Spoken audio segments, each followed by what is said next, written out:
Welcome to Golf Tips. My name's Trevor Moore, teaching professional with the Advantage Golf Academy down at Cottonwood Coulee Golf Course. And we're going to take a little different twist today. 90% of our clips are shot on well-manicured fairways or tee boxes, but the reality is this is where we find ourselves on occasion.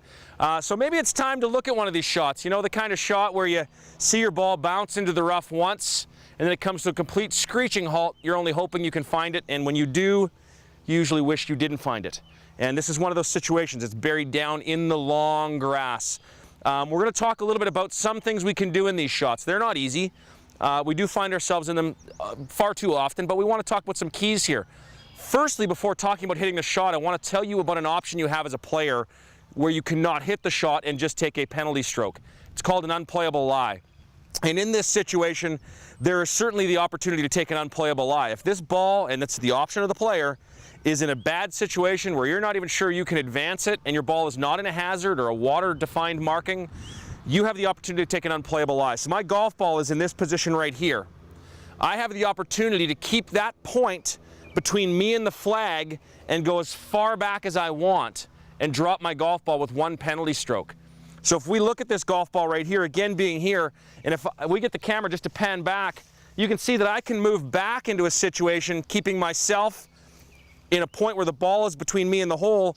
I now have some much friendlier ground area to drop my golf ball and then proceed with a more normal chip shot. So that costs you a penalty stroke, but in extreme situations, that is a great option. Take advantage of it. It's called an unplayable lie. Again, the rules are the original spot where the golf ball was must stay between you and the hole, and you can go back as far as you wish. Add one stroke. And then from there, you've got a clean lie to hit the shot. But in this case, we're not proceeding with that route. We're going to look at hitting the shot and some of the keys that we want to think of in the long grass.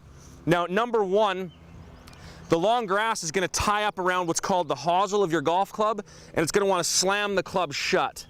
That's the natural thing that happens. So what we need to do is we need to start hitting the shot by turning the club open and then gripping that club in an open position so that when it does flip the club shut, it's actually only squaring it up.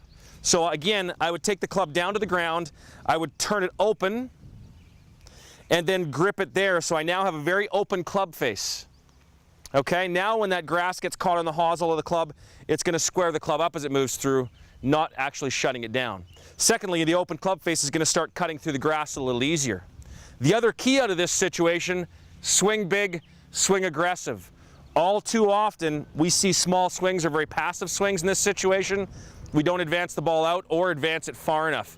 So you get yourself in, get that club gripped, wide open, get yourself in, and from here, you're going to make a big aggressive swing, and you're going to float that shot right out and onto the green, and that's how you get out of this long grass. When in doubt, unplayable lie. If you're playing with your buddies and they're not looking, hand wedge works too.